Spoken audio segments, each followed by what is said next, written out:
Greetings and welcome to another episode of Trippy Food. Today we are doing a road trip to Portland, Maine. So we're going to see some of the sights, we're going to eat some of the eats, and this is partially possible because of some generous donations from some of our subscribers. Big love to Joshua Maxwell, Ford Man, and Edward Hanna. Thank you very, very much for the love. So we are going to check things out, find out what's going on. Come along with us.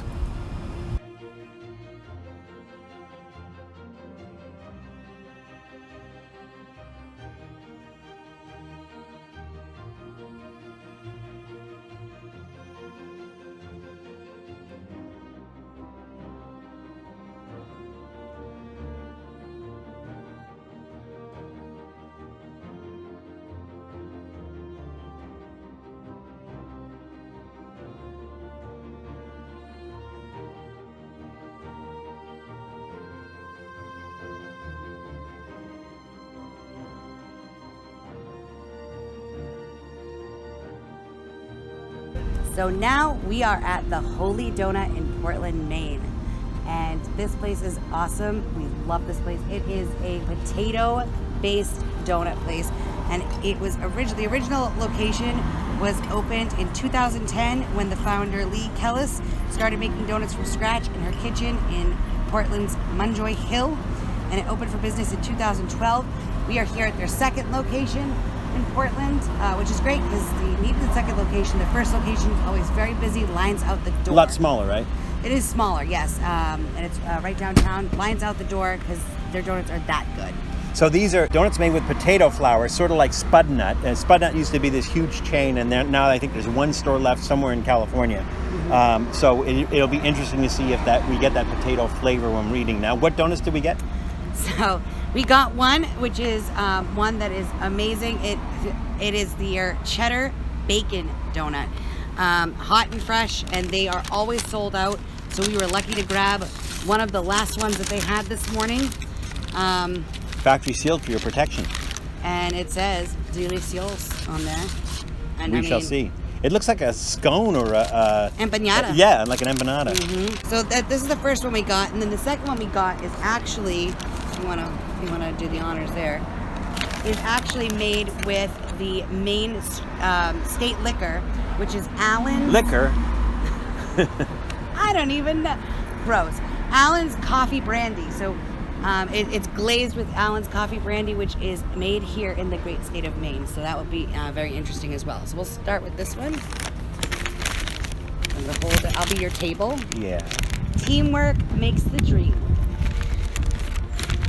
Idle hands are the work of the devil. It's no application here, but yeah.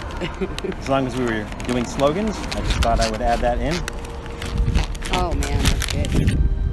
Wow, that is strange. So this reminds me of like the potato balls that you get at, what is it called? Don't move. Portos.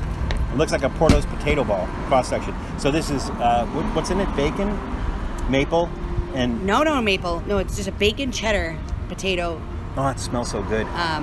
This doesn't donut. Really, to me, this doesn't qualify as a donut. I don't really see this donut. I don't care, it's good. Cheers. That smells so good. Mm-hmm. Oh my god. Oh my god. Oh my god. I'm not a donut person, but these potato donuts are just so good. All right, so there's sugar in here. I can taste the sugar. I can taste the sweetness. This doesn't deserve to be called a donut. This is like... Is it the lack of a hole that's throwing you off? Mm-mm. Like I said, this is more like a potato ball or something. It's more like a savory thing that you would eat like as a side dish, mm-hmm. right? The sugar is the only thing that makes it like a dessert. But it's like a potato skin wrapped in a potato donut. It's really good. The dough is awesome. So good. Oh, Worth it. Worth waking up early to get these while they're hot and fresh. Funny story about this, real quick. On a girls' trip with my besties, we all woke up early, stood in the snow in line. Like I said, it was out the door to get these. I got a dozen for my kids and my husband to bring home. And I forgot I came for this specific donut.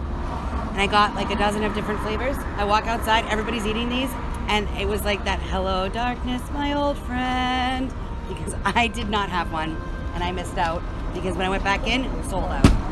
So I was super bummed. So definitely. The best part of waking up is maple bacon, bacon cheddar in your cup. Maple bacon's all right too. Oh my God, that's good. These are amazing. All right, I'm gonna save my last bite to counter the sweet we're about to have. Get here early for these, I'm telling you. You won't regret it. She is telling you. And I'm holding a knife pointedly at you. So this one is the Allen's Coffee Brandy. Which is probably in the icing, not in That's the donut what he said, itself. yeah. So it's going to be the potato, flour, donut, and then... Let's break that in half. Animal. Such an animal. I'm against donut violence normally, but... Picture. Ooh, it smells good. No, it's just the A donut? with the inside, yeah. I'm going to eat my hair.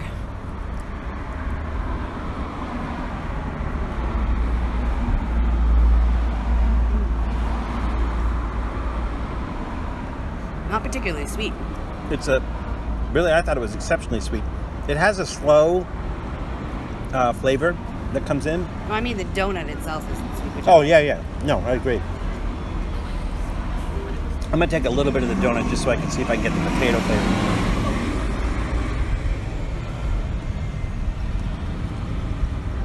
It's really good. I'm not a huge donut. I think I said like 5 times. I think some people think, oh my God, this is going to taste like potatoes. It's not like it tastes like potato. You can kind of taste it in there. You can taste the potato in there, but it's not like a kick in the face potato. You were just visualizing that. I was a little bit. I like it because, again, I'm not a huge donut fan. I kind of think they're a little overrated. I like these because they don't have that greasy, like, gross donut-y flavor. These are kind of like dense and kind of cakey, but not, they don't have that typical donut-y flavor. They're really good. I'm going to go ahead and give that a thumbs up. Way up. Both of them, actually. Yeah. I think the bacon cheddar donut, I think gets a bigger thumbs up than this. This is just a good donut. Yeah. The other one, like, transcends donutness. Also, quick fact, they just won the best blueberry donut in the country award, correct? Mm-hmm. So, Maine is notorious for their blueberries, so that, goes hand in hand. So, well, I can see that our ride's here, so we should need to move on to our next site. all right, off we go.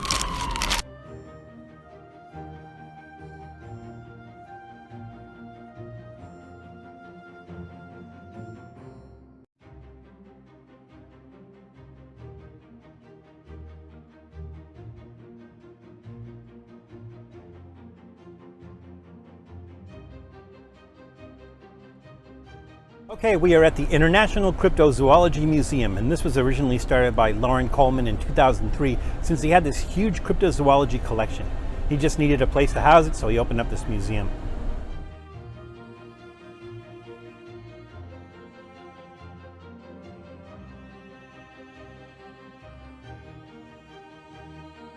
I took video with my phone since they discourage videotaping.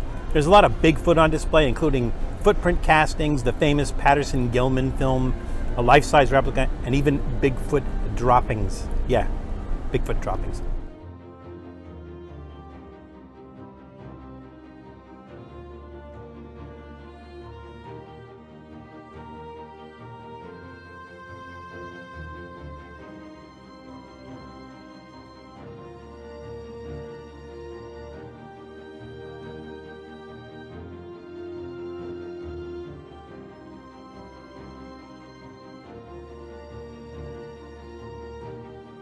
They've got some taxidermy nightmares, including the jackalope and recreations of mistaken identity beasts like the Montauk Monster. Naturally, favorites like Nessie are represented.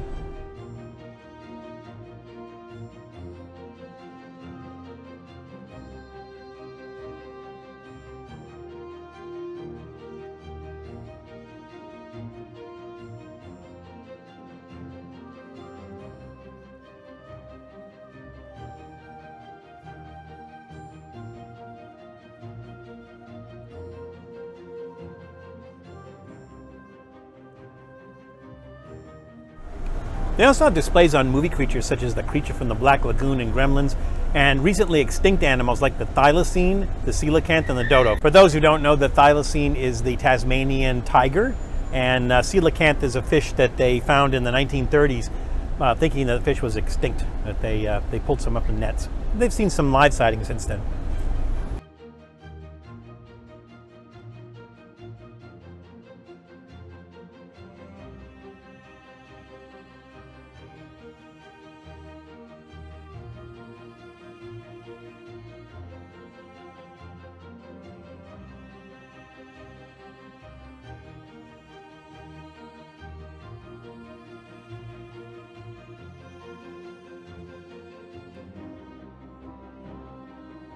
It's a fun little place with exhibits on 2 floors, and they charge $10 admission, which isn't bad. It's worth a stop if you happen to be in the Portland area.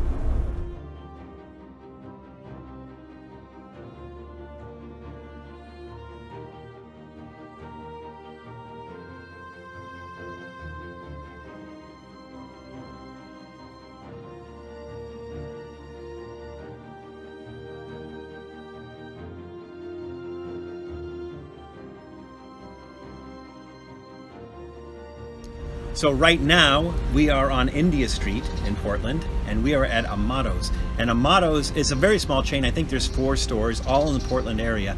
And the reason we came to Amatos today is because this is the originator of the Italian sub, or what we know as the Italian sub. Now, I can't guarantee they weren't making Italian subs prior to this, but they're the first ones that are known to have sold it. Giovanni Amato was from Naples, Italy, and so he was an immigrant that came here. He came by bus, which you can hear in the background. And so he basically started selling these sandwiches off a cart. In 1902, he opened a store on India Street. The original sandwiches had ham, American cheese, and fresh vegetables, but he called it Italian because of his heritage, not because of the ingredients. And then in 1972, Dominic Riali bought the chain, and he started adding the Greek olives to the mix. So the thing is in other parts of the country, if you say Italian sub, they'll give you this thing with lettuce all over it, and people, I will say, like, that is not a true Italian sub, and they go like, what do you know about Italian subs? And I'm like, Italian subs were invented in or maybe not invented, but the first one sold in 1902 in Portland, Maine, by Amatos. And so the purpose of today's visit here is to show you what the original one looked like and what the current version of the Italian sub looked like. So they actually sell 2 different Italian sandwiches. So one is the classic, which is what was sold here originally, and then the other one was the no. The classic is what we know as is what we know today as an Italian sub. So it has Italian cold cuts and meats in it. That's right. Right. The other one they sell is the original, which was like the original Italian sub, and that was ham and cheese. Yeah. But the vegetables are somewhat the same. The only other difference is in 1972, when the store was purchased, the new owner added black olives to it. So on the original, we did not get black olives because we want to see exactly what that sandwich was like when it was first sold. And on the traditional one, we said, yeah, put the black olives on it, because it's not going to be typical of, if you get another Italian sub somewhere else in New England, but that's what they do it here, so we're going for it. Right. And he asked us if we wanted the oil and everything on there. We said, just do it the way you normally do it. So that says cold cut, and this doesn't say anything. So that must be the original, this guy. Well, we'll know, because one will be ham and cheese, and the other will be Italian cold cuts, which I think is going to be this one. Now you notice it's very oily. That's typical. Yep. Look at the bread. Look at the sub roll it's on. It's almost on like one of the hot dog rolls that you'd get, like a. All right, so this one is the classic, and that one is the original. So the other differences that I see is that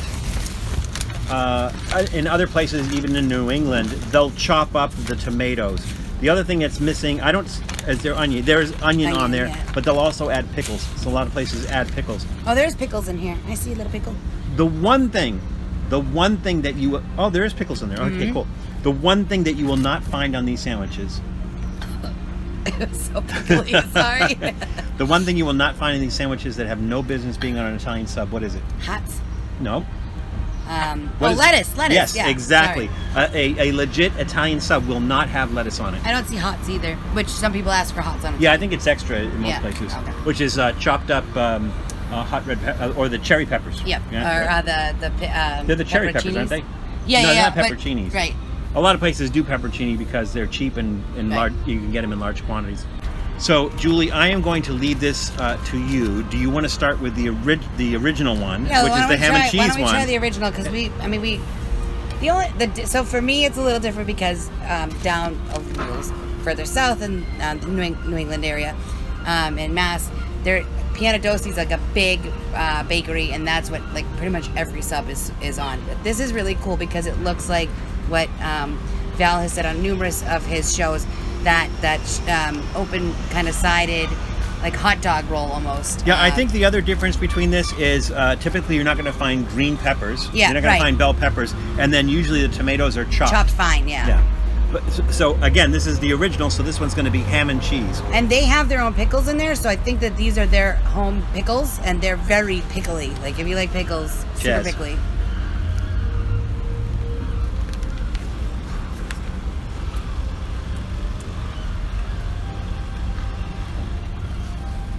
Also, the original ones had olive oil on them, and this they do a blend of olive oil and vegetable oil. It's really good. Also, on a lot of the other ones, they'll also sprinkle oregano on them. It's almost like a dressing, like an Italian dressing, because of all the veggies and everything on there. But it wasn't. It's almost like a salad sandwich. Mm-hmm. So the irony is, in most parts of New England, if you order a ham and cheese sandwich, this is what you. I mean, a ham and cheese sub. This is what you get. Yeah, right, it's like an antipasto. Mm-hmm. So what are your? It's delicious. It's perfect. It's just a great, flavorful little sub. Again, growing up in Massachusetts, I would have called this a ham and cheese sub. Mm-hmm. But this is the original Italian. Again, not named for it having Italian ingredients, named because the person who made it was from Italy, and so wanted to Which the second honor their one home country. would be named for Yes, so the this Italian. so this has Italian. It looks like capicola on there. I'm seeing some salami. Salam, capicola, maybe some Gabagool. prosciutto. Gabagool. Gabagool. Some prosciutto. Forget about it. There you go. Ooh, that one has bigger pickles. Oh, there is prosciutto in there. There's prosciutto. Yeah, I love prosciutto. and gabagool. It's really, I love when there's prosciutto on the charcuterie board. Family sorry. oriented.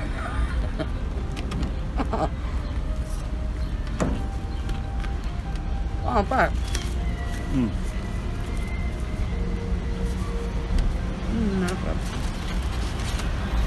The olives are weird.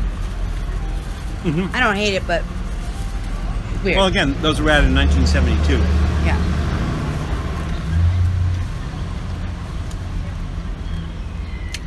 That's That's good. what we think of as an Italian sub. Yeah, big time. Right? So again, you go to any sub shop in Massachusetts, you order an Italian sub, this is what you're going to get. So this is the classic, not the original. And the original is more like a ham and cheese sub.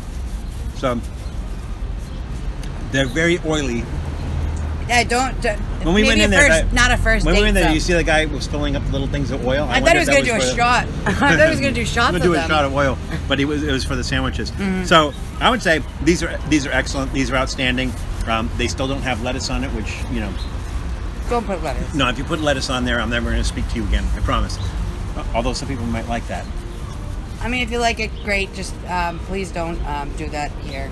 Again, I think there's 4 locations. There's multiple locations here in Portland, and so we just happened to go to the one on India Street because the original cart and the original store was on India Street. This is obviously not the original location. I mean, the original building and everything. But the original shop that he opened was on India Street, so that's why we thought we'd go to this one. So yeah, big Excellent. thumbs up. Big thumbs up for me. If you decide to come out here, yeah, I would go to this. I would go to this one. So we're going to finish these and then move on to something else.